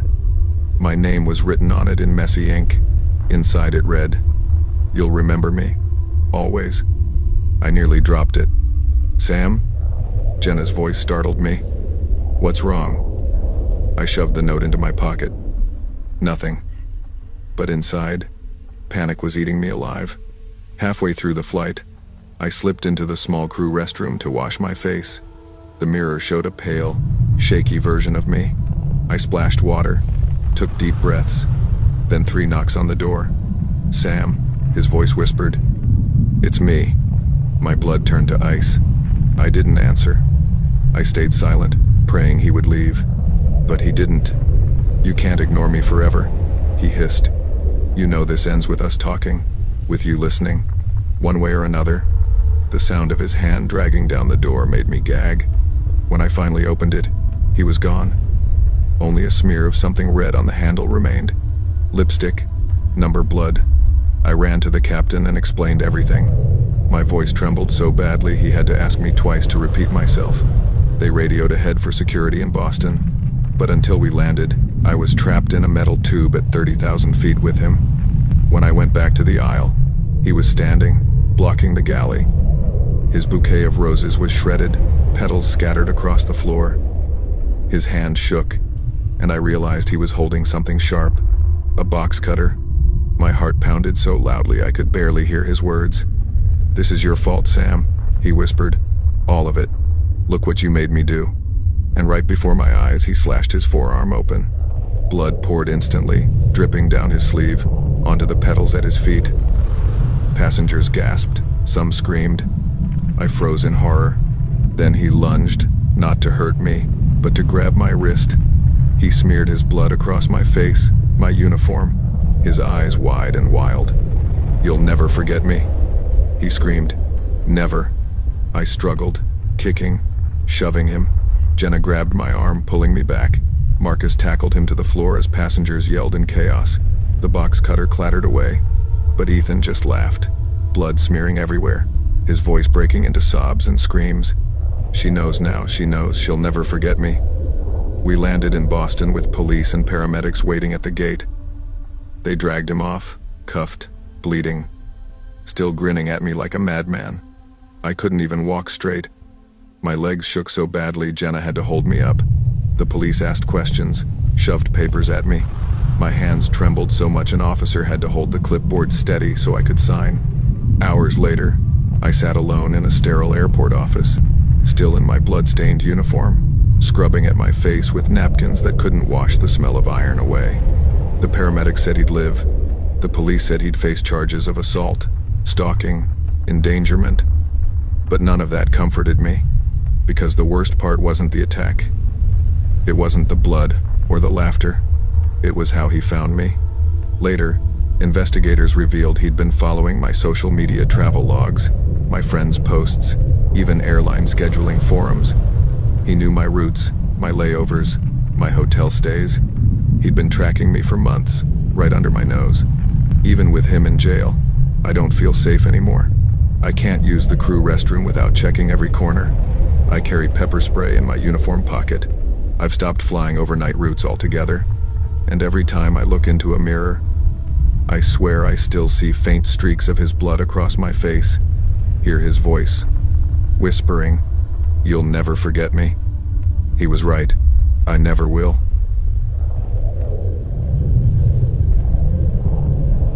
I never thought the job I dreamed of since childhood would one day leave me with nightmares I still can't shake off. My name is Elena Rodriguez, and I'm 27 years old. I've been a flight attendant with Sky Vista Airlines for 5 years now.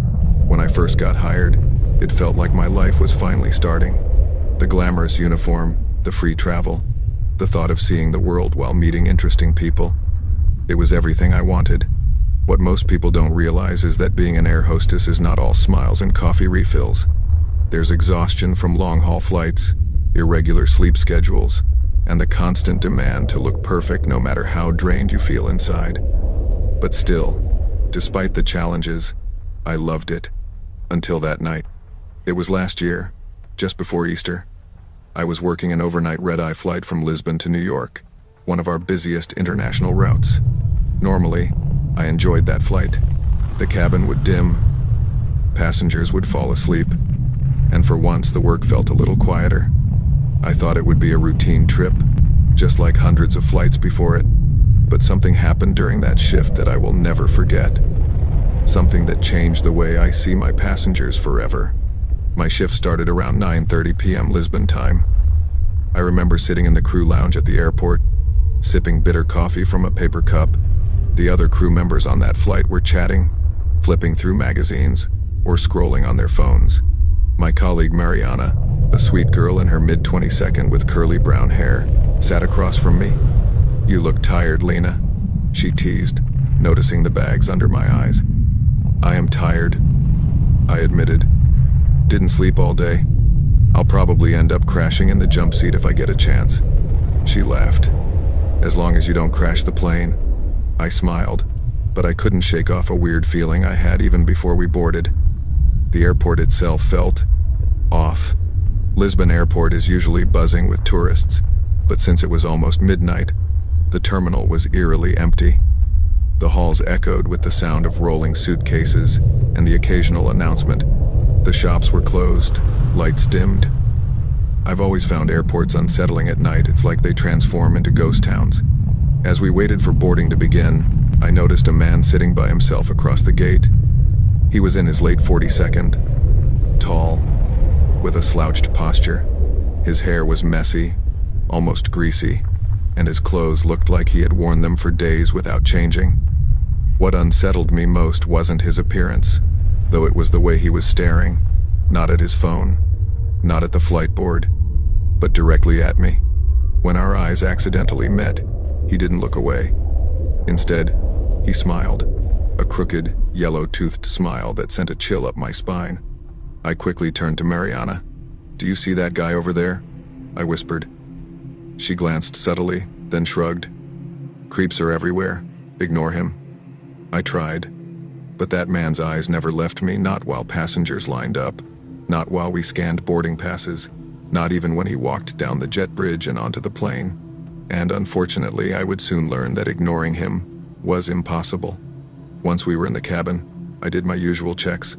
Overhead bins secure, seats upright, safety cards in place. I passed through row 17 and froze. There he was again, the same man from the gate. He sat in the aisle seat, arms folded, his face tilted just slightly toward me, watching. "Good evening, sir," I said professionally, keeping my tone neutral. "We'll be departing shortly. Please fasten your seatbelt." He leaned closer than was necessary. His voice was low and raspy. "Of course, Elena." My heart skipped a beat. I hadn't told him my name. Yes, it was printed small on my name tag, but he hadn't even looked down. His eyes had been on my face the entire time. I forced a polite smile. "Thank you, sir." Then I moved quickly down the aisle, my chest tight. By the time I reached the galley, my hands were shaking. Mariana noticed immediately. "Lena, what's wrong?" "That man," I whispered. "Row 17. He said my name, too casually, like he already knows me." Mariana frowned. "Probably just read your badge. Don't overthink it." But I was overthinking it. Because deep down, I knew something wasn't right. The flight took off smoothly. Passengers settled in, lights dimmed, and most people prepared to sleep. I should have felt relief. Night flights usually gave me a chance to breathe. But every time I walked past row 17, I felt his eyes following me. Around 2 hours in, I was helping a mother with her baby near the back of the plane when I felt a presence behind me. I turned and there he was, standing in the aisle, far from his seat. "Sir, you need to return to your seat," I said firmly. He smiled. "I couldn't sleep. Thought I'd stretch my legs." "That's fine, but you must remain near your row while the seatbelt sign is off. Please return." He didn't move. He just leaned closer, lowering his voice. "You're even prettier up close, Elena." I stepped back. "Sir, if you don't return to your seat immediately, I'll have to inform the captain." That finally made him retreat. But as he walked back, he turned his head and whispered, just loud enough for me to hear, "I chose this flight because of you." My blood turned cold. The rest of the crew noticed I was on edge. During our break in the galley, Mariana asked again what was wrong. I told her everything, how he stared, how he said my name, how he whispered that disturbing line. Her expression darkened. "Do you want me to report it to the purser?" "Not yet," I sighed. "Maybe I'm just being paranoid." But I wasn't. Hours passed. Most passengers were asleep. At one point, I sat in the jump seat near the front, closing my eyes for just a second. When I opened them again, my heart nearly stopped. The man from row 17 was standing right in front of me, crouched slightly, staring. "What are you doing here?" I snapped, my voice trembling. He tilted his head. "I like watching you breathe when you sleep." I jumped up. Back to your seat. Now. He didn't move. Instead, he raised a hand slowly as if reaching for me. That's when I shoved past him and stormed down the aisle to the galley, grabbing the interphone. Captain, this is Elena in the cabin. We have a serious problem with a passenger in row 17. He's harassing crew, leaving his seat repeatedly. Please be aware. The captain's calm voice came back. Understood. We'll notify authorities upon arrival. For now, do not engage further. Keep him seated. I hung up, my hands trembling. Mariana squeezed my shoulder. You're not alone. We'll handle this. But nothing could have prepared me for what happened next. With about 90 minutes left in the flight, I went to check on the lavatories. That's when I realized one door was locked. For too long. I knocked firmly. Sir, please unlock the door.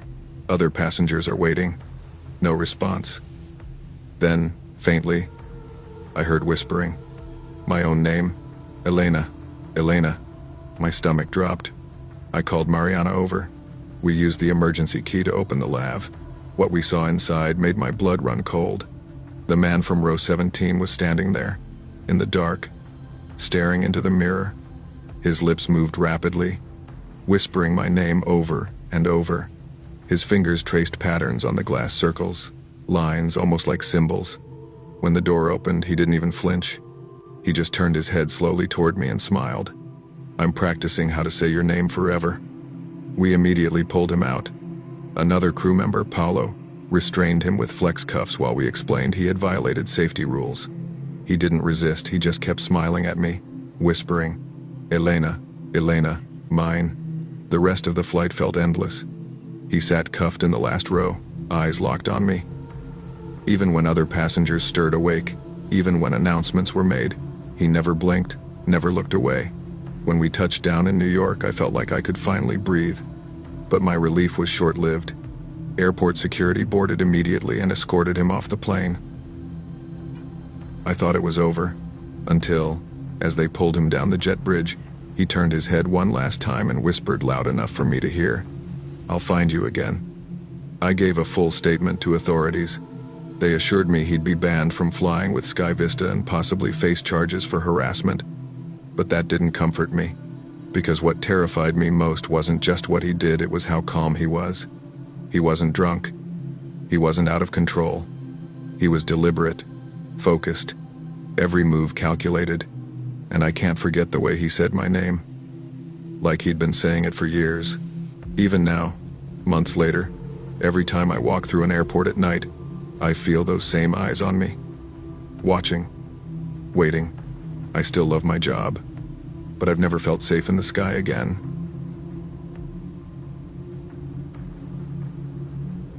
I became a flight attendant because I wanted to escape. Growing up in Bristol, I always felt suffocated. My parents were practical people. Mom worked in a school. Dad fixed boilers. Ordinary lives. Ordinary dreams. They wanted me to do something sensible, like teaching or nursing.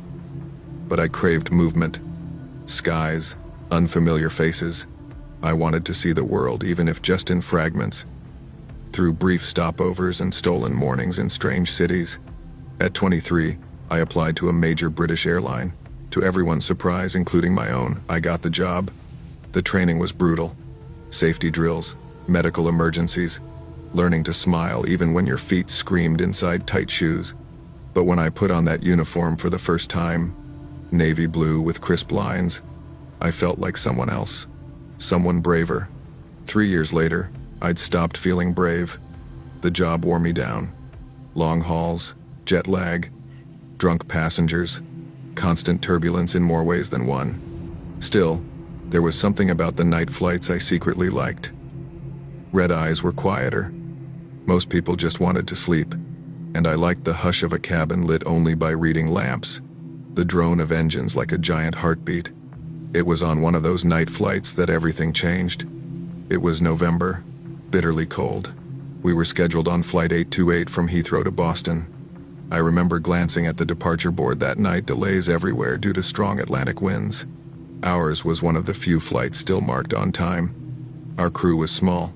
Myself, Daniel, the purser, Mid-42nd, serious but kind. Chloe, my closest friend on the job, bubbly, blonde, just turned 25. And Priya, a trainee, nervous but eager. The captain was James Caldwell, a man who carried the calmness of decades in the cockpit.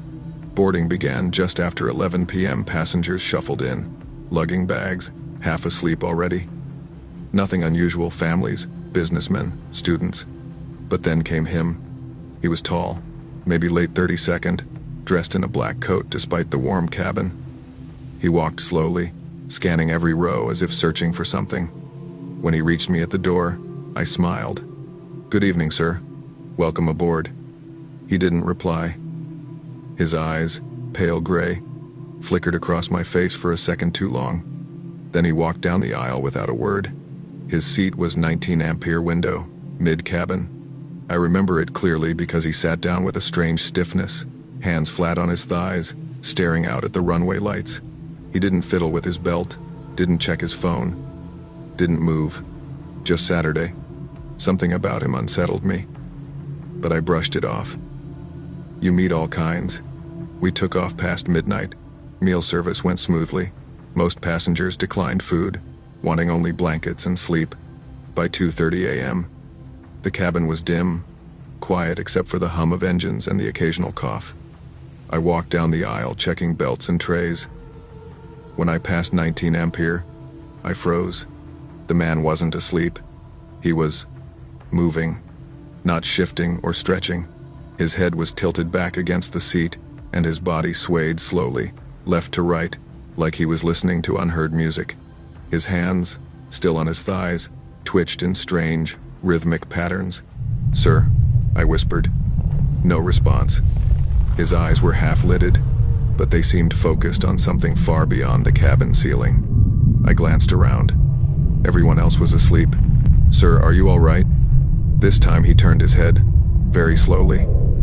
His gray eyes locked on mine, his lips parted.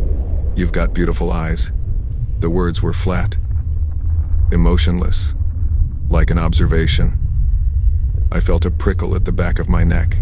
"Thank you, sir. Try to get some rest, okay?" I walked away, heart beating faster than it should. At the galley, I told Chloe. She laughed nervously. "Creeps on planes, classic. Just ignore him." But something about his tone.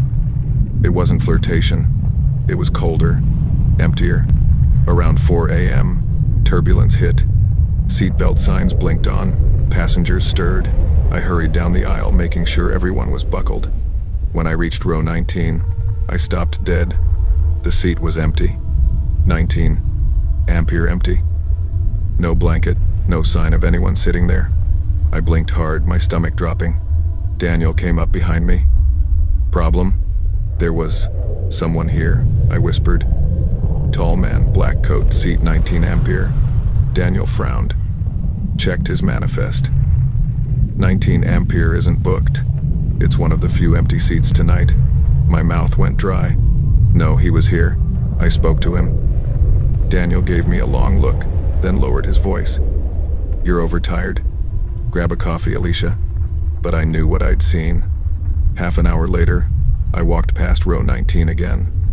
He was there, sitting calmly, as if he'd never left. I stumbled back, nearly bumping into Priya. "Are you okay?" she whispered. I pointed, but when she looked, the seat was empty again. Priya frowned. "It's just a seat, Alicia." My legs felt weak. Either I was losing my mind, or something else was happening. I avoided row 19 for the next hour, focusing on water rounds, helping a sick child. Anything but that part of the cabin. But eventually, as I passed, I couldn't resist. He was there again. This time he turned before I could speak. "You changed my seat," he said quietly. My throat tightened. Excuse me? You moved me. I was by the door before, then by the woman, then here. You keep moving me." I shook my head.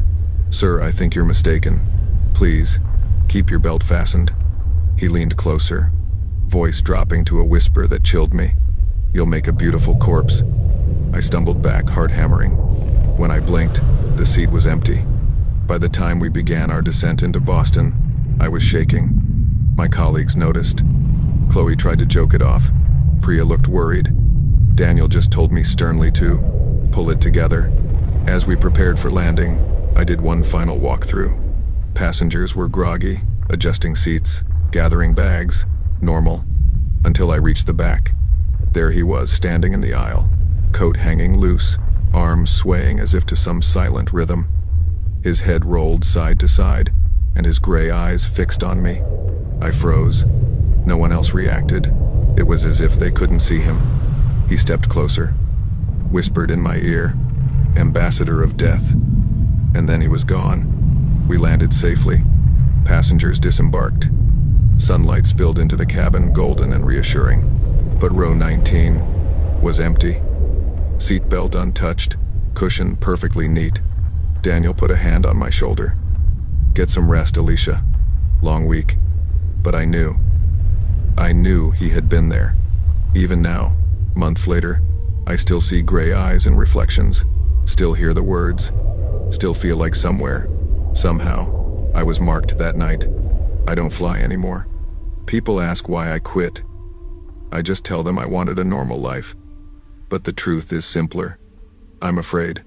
Afraid that one night, on some quiet flight, I'll look up in row 19, Ampere will be occupied again. And next time, he won't just whisper.